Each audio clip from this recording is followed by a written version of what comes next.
Ready, Sevara? Dance. Dance. There you go.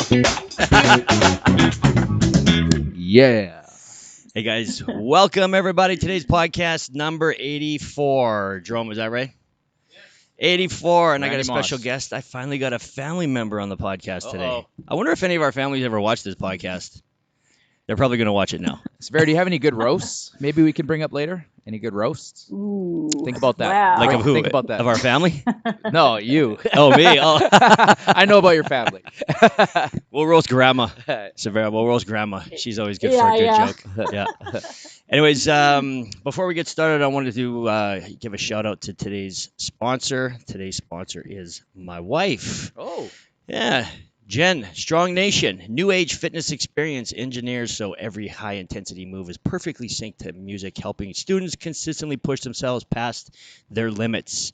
This martial arts inspired instructor led class will have you moving, sweating, and hitting those calorie burn numbers while focusing on improving your overall technique. Yep. Strong Nation is always evolving, always changing, so your workouts will never be boring or predictable. If you're ready to unleash your inner ninja, email Jenn at Jennifermanchur@gmail.com. So she's also got some swag that was just released yesterday. Oh. We got a few extra pieces if you'd like to support the cause. Okay. And one other thing I'd like to What mention. is the cause? Because there's a cause. Oh, connected yes. to it. Sorry. She's going to be donating $5 from every shirt to, we haven't picked the one yet, but it's going to go towards a dog rescue. Okay. So that's nice. And then we actually put a little paw print on there to represent Bailey because Bailey was her dog that passed away a few months ago. So she wanted to do something important for the dog. And guys, we also have some Fit Club wear still available for sale. And, if you want to support your small business, your gym, feel free to come down here and purchase something for a Christmas gift. Yeah, we're still doing curbside pickup. So if anybody needs supplements during this time, then they could still place an order through Jenn or Big Mama, and we can arrange curbside pickup. Mm-hmm. You got it. So our guest today, Sevara, you know what I didn't do? I didn't even create the intro. I got all excited about our Google Doc. I got our whole podcast together. I forgot to do the intro. So here's the intro. This is my first cousin. She lives in Thompson, Manitoba. Yeah. She is currently a nurse. You're going to explain to us your journey through that. Married, 2 kids, and I guess we'll leave it at that for the time being. Okay. So, Sevara, welcome to my podcast, or our podcast. I appreciate it. Well, thank you. Thank you for having me. No problem. Missed that one. So listen, That one of the reasons why I'm gonna hit you with some hard talk at first. So I've known you my whole life. Obviously, we're I think 1 year apart in age, and my entire life I've known you to be one of 2 people, until recently. When we were younger, you were very let me say angry, but you were kind of an angry person, right? You're always kind of pissed off at the world. I guess like most younger people. So did you guys connect? Not really. Not really. We did. Her brother Trin and me, we were like we were homies, right? Okay, yeah. She was older than me, so she hung out with the older kids. Okay. And then when you became an adult, I really got disconnected from you because I feel like you sort of hid away, if you will. Mm. And it was only until recently when you started your fitness journey. And good on you for having the balls to just put it out on onto social media and show everybody what you're doing. I mean, I know how hard it is to put it out there and be scrutinized for posting. Mm-hmm. And what you're doing is amazing. It absolutely is. So I guess one of the questions that I had, or one of the main questions I had, was, can you tell us the reason or where you were in life, what happened, and that you finally started doing this fitness journey? What was your motivation? Well, I've always been competitive. I've always been into sports. I've always enjoyed that kind of stuff. That's always been part of my life. I kind of got out of it after I had kids and life shifted, right? And I still managed to kind of go curling and whatever. But then I decided to take my nursing as well after I had kids. So there was just a whole lot of different stressors and whatever that just kept adding up, and things that I didn't deal with in my younger years started catching up to me. Like, it was just chaotic. And so I finally graduated nursing. I went to work. I got the dream job that I've always wanted, and I freaking hated it. I hated it. And I What really had a specifically hard was time. it? What was that dream job? It was just in a department Okay. in nursing that I've always wanted to work in. Mm-hmm. And Okay. I'll leave it at that. Okay. And but it ended up being a terrible fit for me. It just was not what I thought it was going to be. It sent me spiraling like really badly. Okay. And I was suffering from hip pain because I had put on so much weight. My inflammation was bad. When you have stress in your life and you're not managing it, and it starts to physically affect you, you're in bad shape. Like that's, that you need to get help at that point. So I was working this job. I wasn't doing anything. And, my kids were in school. My son was dealing with a gluten and dairy allergy at that time. And we were getting him assessed for some learning disabilities at school. And it was just a lot. My husband was working all over the place. And so, yeah, I crashed. 2018 was it. I slammed into a wall. And I think I just got pissed off enough that I decided this is it. Like I need to make a change, and I quit that job. It took a lot out of me. I really? Seriously cried for weeks on it, but I did it. I quit the job, went to another one, and I just started taking care of myself. I started going to the chiropractor. I started getting massage therapy. I started seeing a therapist to deal with the past shit that was coming up from like when I was in my teens yet. Okay. So that all made a huge mind shift for me. And then at the end of December, that's in 2018, I hit play with Beachbody. I had it for like 8 months already by that point, never used it. Yeah. So then I hit play, and then that was it. Like I haven't looked back. There's a couple things that you wrote in this in the Google Doc, and I thought they were pretty powerful words. There's 3 of them that you used in particular, and I can relate to the first one. And the first one's very powerful, and it's something that we tell ourselves when we don't feel good. And it might be the most detrimental thing that you can say, but yet at the same time the most powerful, right? And you said you kept showing up, or they kept showing up in the group, and I finally just got tired of feeling gross, number 1, embarrassed, number 2, and ashamed. And the list goes on at the shit that I used to call myself. This is your words. And the word gross, what a word that is to describe yourself, eh? Yeah, and that's how it was. Like it was such a, like, what a sad life to think of yourself as gross. Yeah. But it was a daily thing. Like I couldn't even look in the mirror. I wasn't looking in the mirror. Sure, I was putting my makeup on, but I wasn't seeing myself because I refused to, because that's how bad my self-image was.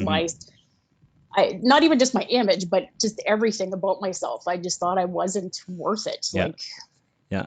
So do you have a certain what kind of success have you had since 2018? So you already mentioned that you feel better, you don't consider yourself gross, but do you actually have a number? Like, did you lose X amount of weight, or what are your wins? I'm at about 25 pounds now. It's been a really slow journey. My body's been fighting me because I think I just abused it for so many years with crash dieting and alcoholism and whatever else, right? So it's fighting me every step of the way, but whatever, I'm going to beat it. So I'm about 25 pounds down. I've got a lot of inches lost. I didn't look before I came on here to see how many, but yeah, I would say it's probably close to 20 inches, if not more. So what would you say works? Like what, you said you tried consistency. Yeah.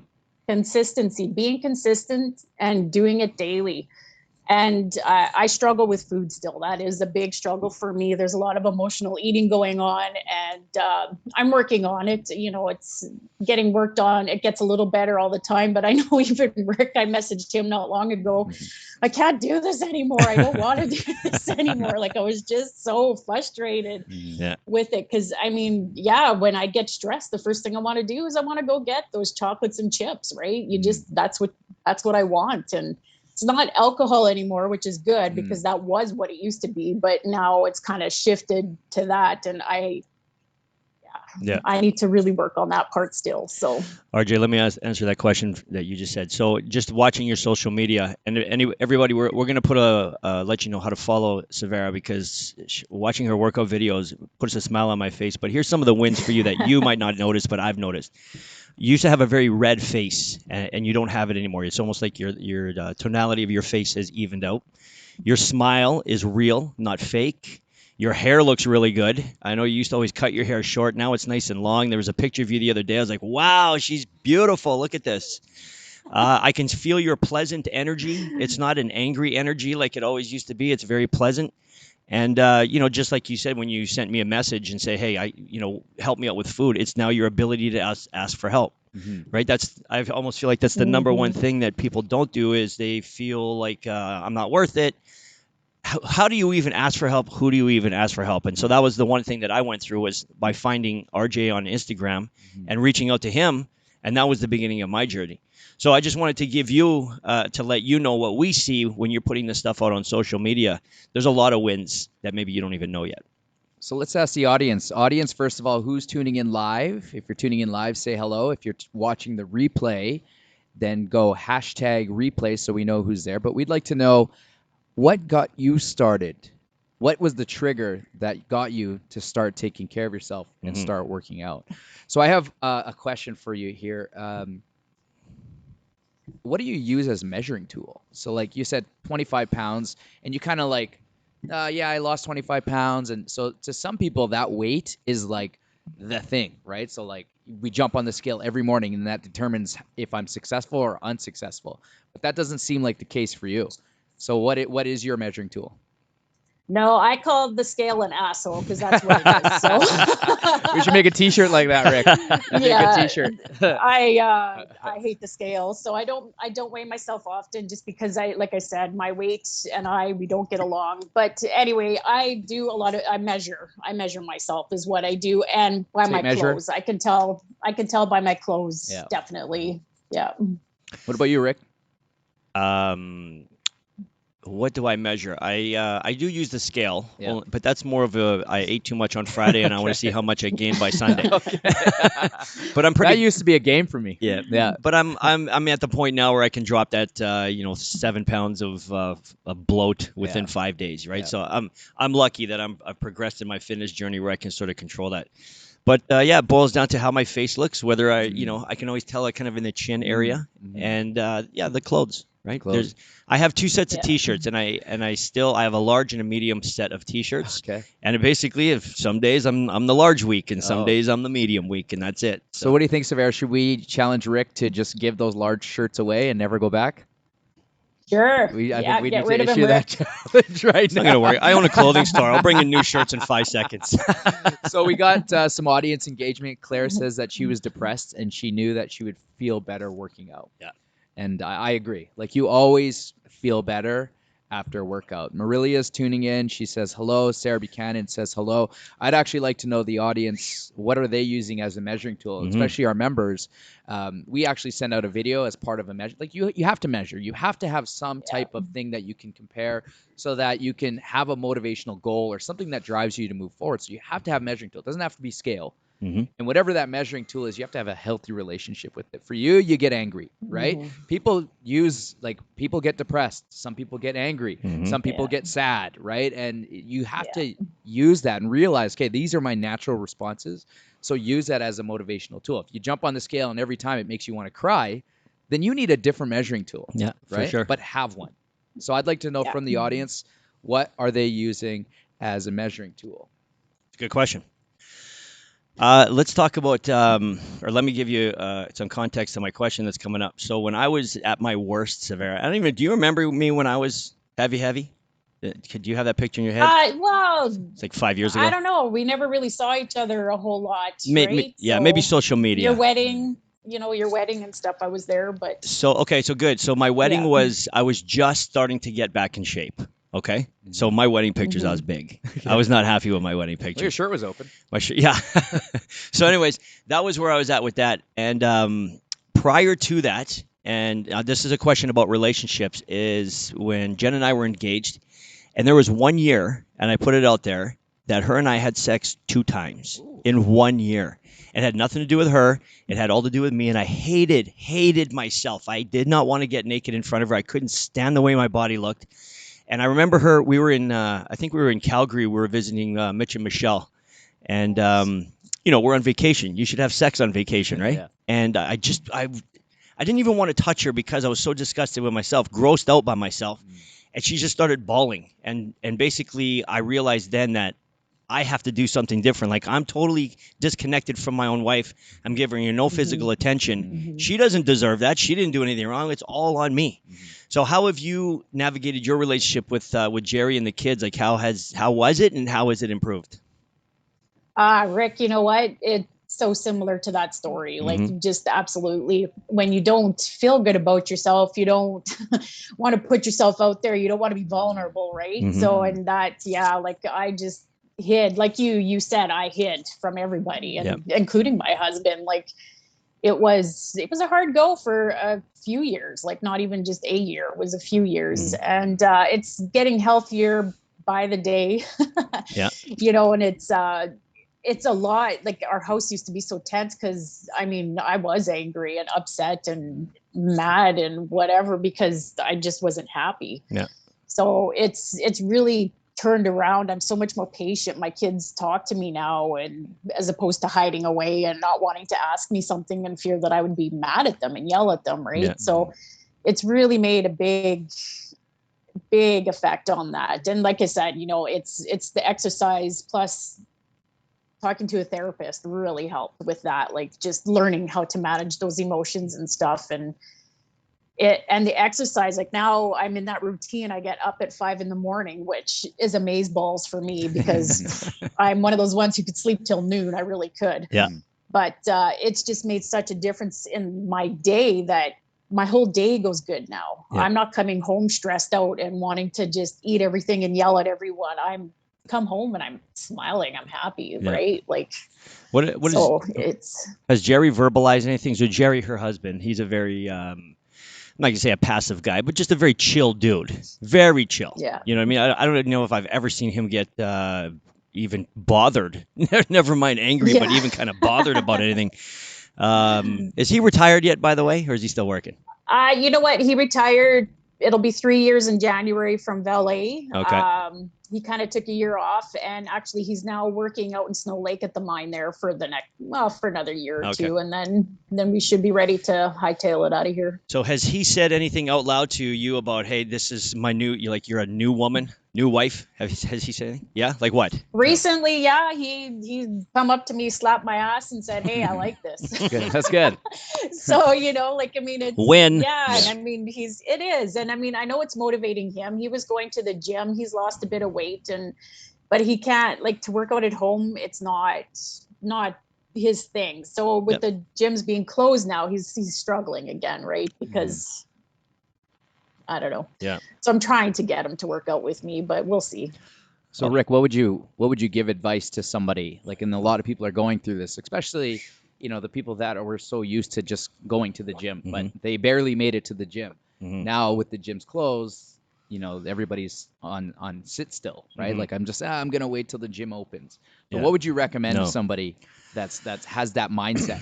Okay, so if you already are a gym goer and all of a sudden COVID hits lockdown, number one is keep moving, right? And by keep moving, I mean walk. That's going to be the number one thing, because that's the easiest thing. Everybody can do it. You can do it outside, you can do it on a treadmill, and it's not even that cold yet. So nobody can say it's 40 below, can't do it. Number two is going to be the focus on your nutrition. This is the time where you don't shop for extra snacks, right? You got to you have to, it's just like a drug addict. You have to just keep the cocaine away from yourself. Call your dealer, aka No Frills, and say no more chocolate bars, potato chips. Just keep them away. And this is a great opportunity for people to learn how to cook. And this is one of the things on my list, which I am doing, RJ. I haven't quite created my vegan meal for my wife, but I will. You're coming on Nary's Kitchen soon. So. I am. I am. You've already set a date for that. So. I have. So, learn how to cook for yourself in a healthy way, right? And it's also a way to occupy your time. And that would be my last point, is occupy your time. I know right now for me, moving into the condo, my life has gotten very simple. Like I don't have to shovel snow, take care of the grass. I don't have a giant garage. I got a very small space. So there's times where I'm tapping my fingers, like, what can I do here? So I've never been more organized in my life. Yeah. Everything is organized. My closet is organized. My underwear is organized. My socks are organized. I went and bought podcast shirts. Like I got everything. So that would be my advice: is to just stay busy mostly. Well, that's one of the nice things about downsizing is that you can't just store stuff anymore. Like the thing that you would normally take and put in the garage or the basement, you can't put that there anymore because it's going to be in your living room. Yeah, exactly. It's going to be in your bedroom. So, Sevara, what do you think? So, somebody that was a gym goer and the gyms have closed now and they're just like, I'm just going to wait until whatever and start back up. What would you recommend to somebody like that? Don't stop. Keep going. Like Rick said, it's not cold out. I mean, even up here, we're sitting at -3. This is ridiculous weather for us. Usually we're Same here. -40 by now. It's like +2 right now. And, just fresh air. To me, fresh air is so important to have in your life every day. You need to get out. Even when it is -40, you get your snow pants on and you go. Like you just do it. Yeah. And, food definitely is so important. And I mean, as a nurse or a healthcare worker, I mean, we're all working ridiculous hours and it's so easy to just order that pizza or pick the wrong stuff, right? Everybody brings in food and you're potlucking forever and whatnot. Buy yourself bags of salad and keep it on hand to take with you for a quick lunch. I bought myself bags of salad and rotisserie chicken. Nice. So I'm taking it apart. I'm making salads. Easy. That's what I'm taking. So because it's just me and the kids this week, Jerry's gone working. So I need to be on my game. Yeah. And it works. So, I mean, it's just easy little things you can do like that, instead of grabbing that chocolate bar or whatever. Right.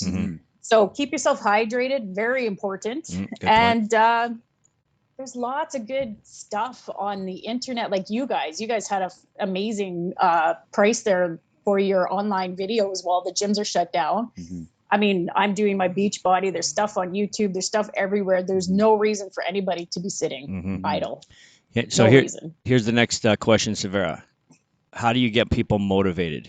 We all know what we should do. We all know we should not eat chips. We all know we should watch Fit Club on YouTube. But for some reason, people just can't get motivated. So I don't know, what kind of advice would you tell people to just get it done? If I don't know if I have that answer, Rick, because I mean, I've been talking to a lot of people recently and they have such a hard time investing in their health, but yet they'll invest in other ridiculous things, right? Like, I Netflix, mean, good point. Netflix subscription. Yeah. Like higher whatever, speed internet. Right? Yeah. Ordering food, whatever, right? Like, I mean, it's, so I don't know why people's minds work that way. If it's just easier to go that route, So, maybe that's why. What I would tell somebody is environment. You create an environment of growth. So everybody that's in lockdown right now, they're from home. Create an environment at home that is dedicated to your workout space. This is what I got from Rick. So, for instance, prior to COVID, when my wife was working, she had a gym there. And so once a week, I'd always plan this day date where I'd just go there and we would just work out. Now that's obviously closed. And so I woke her up this morning. Actually, she was ready to go. And we have a whole workout space dedicated. So I got like fans on both ends because I get really hot, right? Like there's not great air circulation. So I got the nice flooring. I've got 2 fans. I'm going to get a TV that we're going to get mounted so I can, stream it from there. I'm going to get the speaker set up so it's like, it's like you're right there. Nice. So you create that environment. So that would be number one is you have to have an environment at home that's dedicated to your workout space if this is going to be it. If you can't have a gym that you dedicate your workout time to, then have a dedicated workout space at home. Number 2 is that I would say for like getting people to move is that you should invest in winter clothes. Like I hate winter, right? But I'm changing my mindset. So what am I doing? I'm doing online research of like, what's the lightest, most warmest winter boot I can wear? Yesterday, I went and picked up the kids on the sled. There was no snow on the ground and I'm pulling them on mud, but still I got out. Like I'm just becoming, I don't want to do it. I don't want to go outside. Trust me. I go from one indoor to the next indoor to the next indoor. So when I go outside, it's now growing on me. So it's like, you have to let these things grow on it. Like you said earlier, is that you have consistency.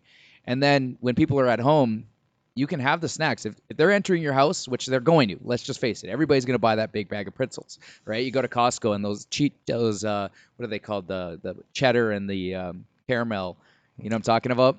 Anyways, I don't know. yeah, I don't so go to it's like Costco for that big particular bag reason. of popcorn. Yeah. And anyways, you just make it inconvenient. So for me, I'll take a portion out and I'll put it on the counter, and I literally go to the counter, which is like 10 feet away, grab one pretzel, go sit back down on the couch, and every time I want, I got to get up and get it. And it's such an inconvenience that eventually I'm just like, forget this. Yeah. Right? Yeah. And so, it's hard to not stand in the cupboards and just take a handful of whatever it is, even if it's nuts, and you just eat it, then you go sit down. Then you go stand up, you eat another handful of this. Like, I legit portion them out on the counter, and then I'll go and eat one and go sit down. And so it's super inconvenient. Yeah. And I think that's the other point about staying busy. Yeah. If you're busy, you're not focusing on food. That's right. So whatever, man. Like you said, organize your closet, organize your garage. Like one of the things I do, I went and tailored all of my clothing. I just said that's going to be I'm not going to stop until I do it. I have all these little things in my condo. Like I wanted these little clips. We got new blinds, and I have these rods that you use to bring the blinds up and down, and they've sat crooked. So it was my mission that day to find these stupid little clips to make sure. Most insignificant thing that you'd never even share or talk about, but I did it. So everything is 100% organized in my life now. So personally, I really feel like I'm winning. Yeah. Probably just through organization and by keeping myself relatively busy. Now, thank God I have this facility, right? So I know that I'm doing a little bit better than most. But Sevara, shout out to you for doing it at home. And one of the other points, or the last point I would make to this, is find somebody who you relate to and follow them, like a Sevara. Yes. You know what I mean? Yes. Find yourself a Sevara who has your story that you want to see. Like, I want to see your story unfold. I will be your biggest fan now forever because I want to see Sevara of 2020 and 2021 and 2022. So everything that you're doing, cuz, just keep doing it because you're killing it. You're crushing it. So, Sevara, you might like this. When we started this whole virtual training back in March, and I was the anti-body weight calisthenics guy. I'm a heavy lift with explosive movement. So, example, I would do a heavy squat with the jump squat after. That's my preferred choice of training. Yeah. And then when we were basically forced to do this, we were all sore. Like, we were all so sore every single day. One by one, we were kind of like tapping out, and then we'd get back in, and it was just like, it was a struggle for us, right? And the one guy that motivated me was Sean T. So he's a Beachbody guy, right? Like, and I follow him on Instagram. He's a little bit out there now. Like, now that I see his stuff, he's a little bit too much, but he's got a good physique, and he's older than me. So if he can do that I think he's around 42, 43. I'm 38. I'm like, I got, this guy's got 4 or 5 years on me. I'm like, man, I got another 4 or 5 years minimum. So if he keeps going with it, and he's got the grays and everything, and you know what I mean? Like, I can definitely do it. Recently, J-Lo motivated me. Oh, yeah? Did you see that photo? No. I posted a photo. Did you see J-Lo's photo? Her naked? She's every woman's dream. Dude, she's 52. Yeah. Well, she's 51. Jen's. Yeah. And I'm like, man, J-Lo hasn't stopped. You know what I mean? Like, let's watch J-Lo's photos over the past X amount of years, and she's fitter now probably than was fitter when she was with In Living Color. You remember that as a fly girl? So I do, that's super motivation. To me as a man, I'm like, J-Lo's doing it at 51. She's performing. I just saw her, and she was like dancing and crazy. I'm like, I can do virtuals for the next 20 years. It's not as hard as we've always made it out to be. No. Like, prior to COVID, you always needed a huge gym, lots of people, lots of equipment, 15 coaches, all the different equipment. Like, you had to have so much freaking variety. And even on your end of things or our end of things, we were always trying to think, okay, well, what other piece of equipment can we jam into here to keep everybody exciting? It's like, that's what I like about COVID is it almost brought us back to reality. Like, simplify your life a little bit and realize you don't need so much. And and then getting back to my minimalist lifestyle is the less stuff you have, the less stuff you stress about. And the less stress you have, Sevara, you can relate to this. Less stress you have, the more you can just excel in life, right?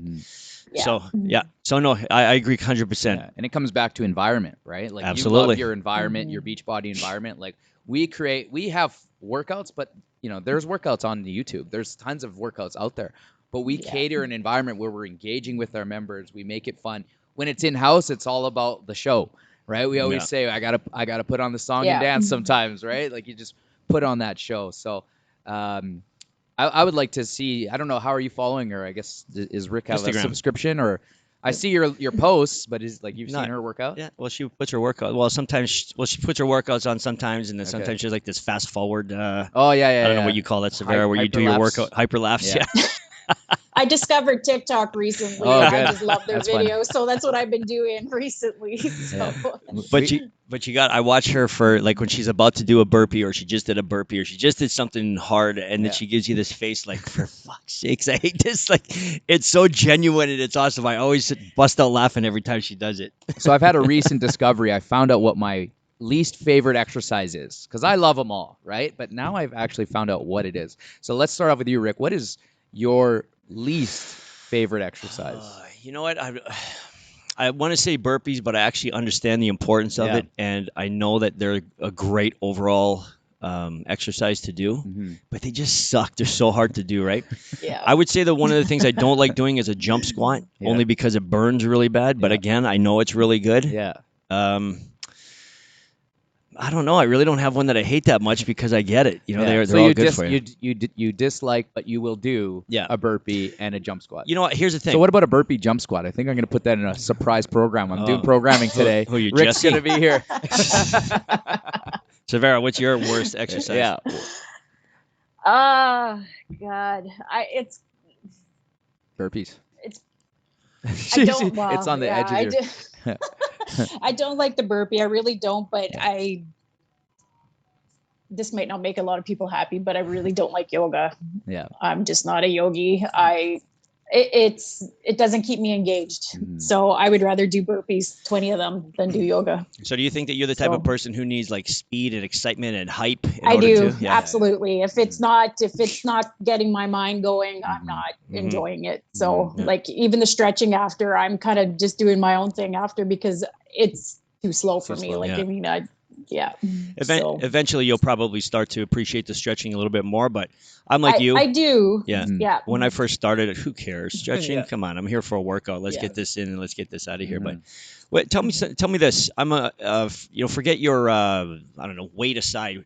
What have you noticed that you can do physically, functional movement different than you could a year ago, 6 months ago? Oh my God! You know what I'm doing right now? The program that I started with in 2018. That's because it's my anniversary month. It's 2 years now that I've been on this journey. And so I decided to do it for the month, right? And I can do everything now as opposed to when I first started. Like burpees, for example, I can do them now. Like, I mean, it's not a problem. So, and planks, I had such bad hip problems just from an old injury, whatever. And I still have to get it like it's still kind of there, the issue, but it's so much better. And now I can drop and do a burpee. I'm not a big jumper. I still have a hard time with that. That may be forever though. I mean, that's my knees just don't like it and whatever, but I do the best I can. And everything has improved drastically. Yeah, that's great. So speaking of jumping, that is my least favorite exercise, a tuck jump. Tuck jump. Not only do you got to jump and land, but you have to draw your knees into your chest and then do it repeatedly. I'm okay for like 2 or 3 tuck jumps. That's the thing. But 30 seconds. Give me 30 seconds sucks. of tuck jumps, or when Hugo or whoever throws in a 40-second round, it's like, no, this is too much. I know Hugo would never do a tuck jump. Yeah, exactly. But he'll make you do it for 40 seconds. Yeah, exactly. So I'd like to know from the audience. There are no bad exercises, so we'll say, which are the ones that when you see that we're doing them today makes you go. So comment below, everybody. Comment below. So Sevara, here's since I have you as a family member on the podcast, I want to talk about the way we grew up and related specifically to fitness. All right. I don't remember a single person in our family, and let's just pretend that you and me and all the family were back at Grandma's place on the farm. One thing that I remember always is walking into a haze of smoke. You remember that? Everybody smoked cigarettes. And I mean, this was back in the 70s, early 80s where everybody did. It wasn't just our family. Everybody smoked. Yeah. I also remember that everybody just drank extremely heavily. You know, like there was always no shortage. I mean, and then we would, as kids, sneak off upstairs into the rooms there and we'd be drinking and booze as well. And then what did we eat, right? Pierogies. I mean, we're Ukrainian. You eat all of the covered in bacon and butter and sour cream. Yeah. I guess the point that I'm trying to say is because you and I have lived the same life, and you're a parent. I'm not a parent, but what kind of things are you implementing now in your life so that when your kids get a little bit older, they're not following in the same footsteps? Not saying that family tradition is bad. Not saying that drinking is bad. I would certainly say smoking is bad. But what are you kind of, how are you steering them these days from the way we used to? I don't know. I guess we live a completely different life than I did as a kid. So, I mean, I live in town. I work, like we both work full time. It's a completely different life compared to what I grew up. So it's kind of hard to compare the two, but I still, like Ukrainian Christmas and stuff, I still make a dinner for that here and whatever, but it's not every day, right? Like we make our big pierogies, we eat them at Christmas. That's about it. I don't make them throughout the year like as a kid. I cook healthy. Like we've always got fruit and lettuce and healthy just stuff in the house. Try to make meals for the kids, lunches, whatnot. Like that was never done for us. We were on our own all the time because mom and dad would go to work. So half the time I didn't eat. Like I had pizza pops for lunch, from the cafeteria. So it's a lot different. And I mean, same with drinking too. Like, I mean, up until a few years ago, I continued my binge drinking. Like that's pretty much what you could call it. Cause I didn't know how to drink. It was like you drank the bottle or you didn't drink at all. Right. So now I can enjoy a glass of wine and enjoy the rest of my night. Right. Like I don't have to have that whole bottle anymore. It's kind of like the whole mind shift has shifted and the kids see that and they notice right away the big difference in how things are flowing throughout our house now. And it's been a lot less intense, I guess you could say. So your relationship with Danica, your daughter. So you have two kids, one boy, one girl. Yeah. How would you say your relationship is different with your daughter than it was with you and your mother, Angela? Oh, that's a big subject for me, Rick. Give me a point on how, because I know I feel like the mother-daughter relationship is always challenging. But now, and I guess my question specifically is this: let's say pre-2008 Sevara to post 2000 or 2018 to post 2018 Sevara. How has the relationship with your daughter been any different now that she sees that you're changing as a person? I mean, I think we've always had a good relationship. She comes to me now more with more things that are going on and whatever. She has her own challenges that she's dealing with. And so it's, our relationship is pretty tight. So with her and I, she'll join me once in a while for a workout, but not often. Yeah. So, but, I'm hoping one day that when she is on her own, she'll just kind of continue it. Right. I mean, I remember those teen years. I didn't want to do anything my mother did. So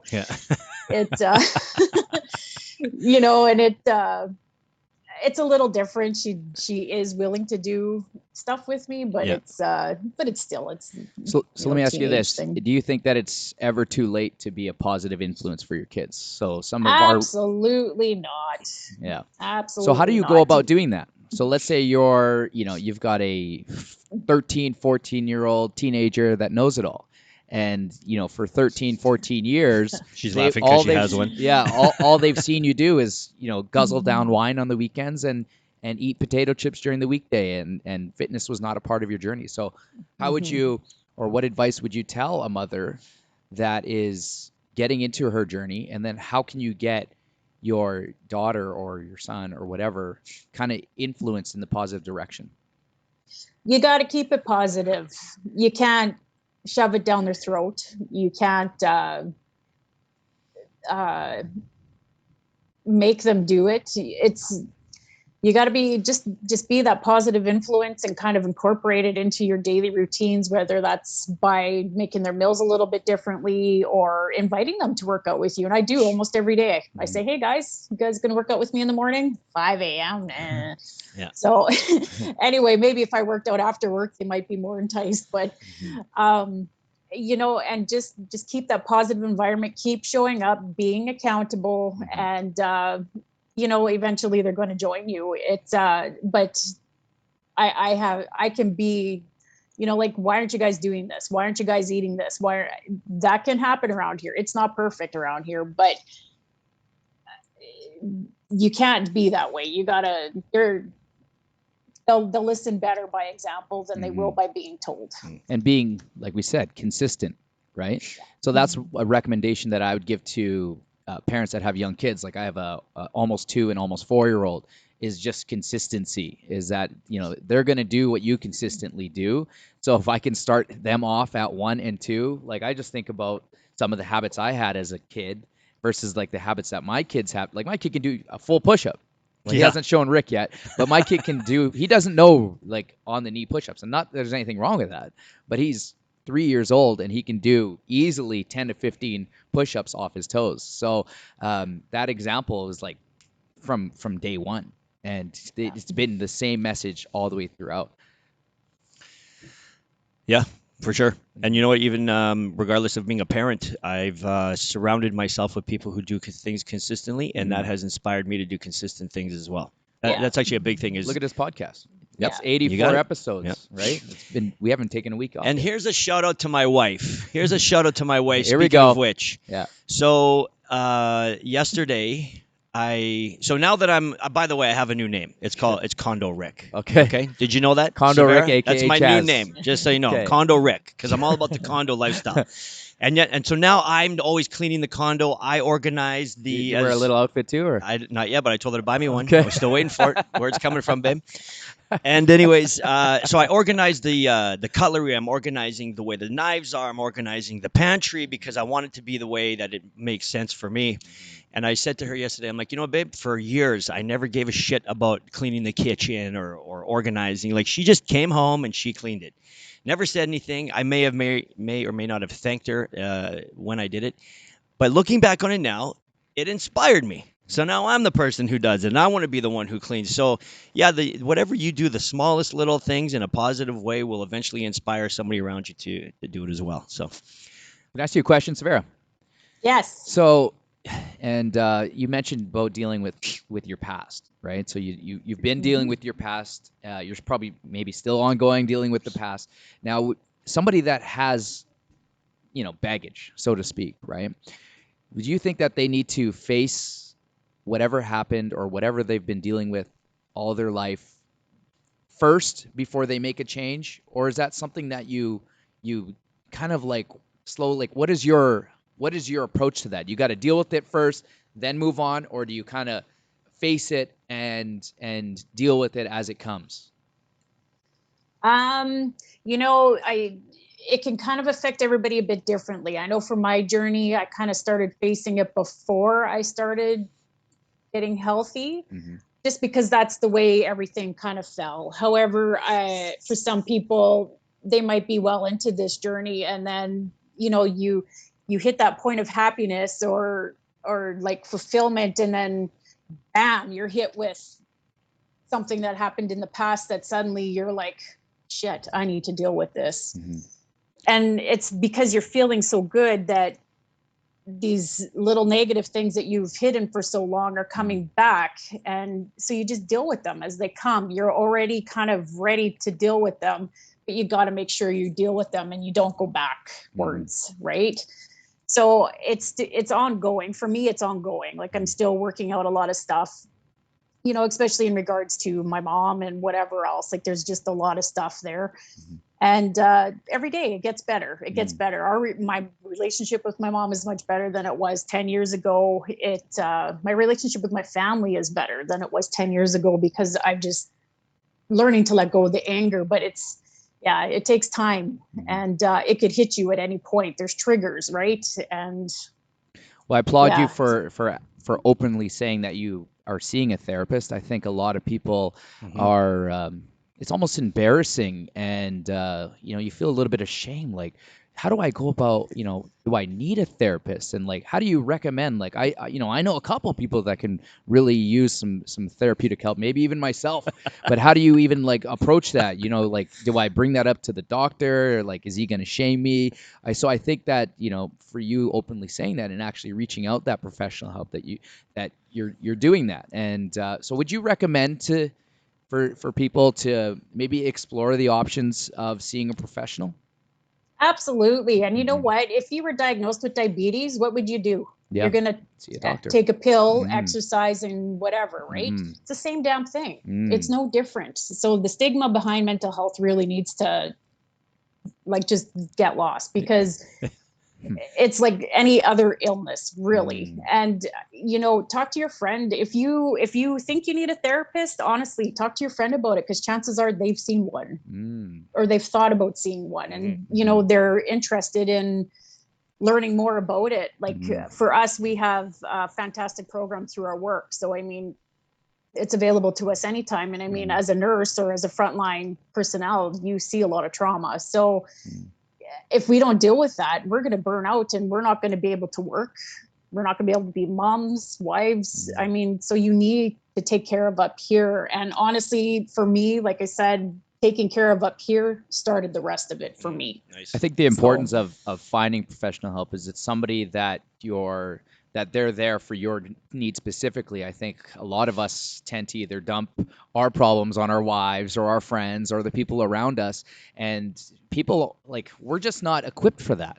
You know what I mean? Like, if you dump a 15-pound weighted vest on my shoulders, I can easily do that in my workout. But you dump 15 pounds of your problems on me, I'm just not built out to be that mentally strong. Like, that's just, I think that we have to realize that your spouse is not your therapist. Your spouse is your spouse. No. And so, exactly. Or your girlfriend or your brother or your coworkers or whoever it might be. And so, I've never seen a professional. I'd love to, like, I think that there'd be some interesting findings. Yep. And so, I'm definitely going to look into that. But I would 100% agree with it. And I'll tell you this, the most wealthiest, successful people that I personally know on a one-to-one basis have all seen therapists. So it doesn't mean that you're unsuccessful by seeing professional help. Oh, well, I want one now. Yeah. I want a therapist. Yeah, you got 5 minutes after? Sevara, we're going to wrap up the podcast, but I want you to channel yourself back 20 years ago, Sevara. Okay, so we'll say 20-year-old Sevara. All right, we'll do that math. What kind of advice are you giving yourself? Or what would you give to a young lady as far as advice with just respect to remaining generally healthy moving forward? Well, 20-year-old myself. Hit us with it, Sevara. Don't hold back. Let me hear it. I would say quit fucking drinking. Okay. Get your butt moving. Stay consistent. Yeah. And keep working on yourself and get help, mental help, a lot quicker. Yeah. Get that anxiety dealt with a lot sooner, and just the issues from your childhood, get them dealt with a lot quicker than waiting till you're 40 like I did. So what are you telling yourself right now? So we've got the last 20 years. What are you telling yourself to do for the next 20 years? Yeah, what does Sevara 3.0 look like? Just keep going. Keep doing what you're doing, sister, because you're on the right track. Boom. Nice. And you know what? Okay, so we're gonna leave it with that. Guys, everybody, do me a favor, like, comment, share this video. Sevara, you're gonna put it onto your social media. Make sure that everybody sees it. Yeah. We are out. Sevara, thank you for coming on to the podcast. And the last thing she said, quit drinking. I would recommend it to everybody. Yeah.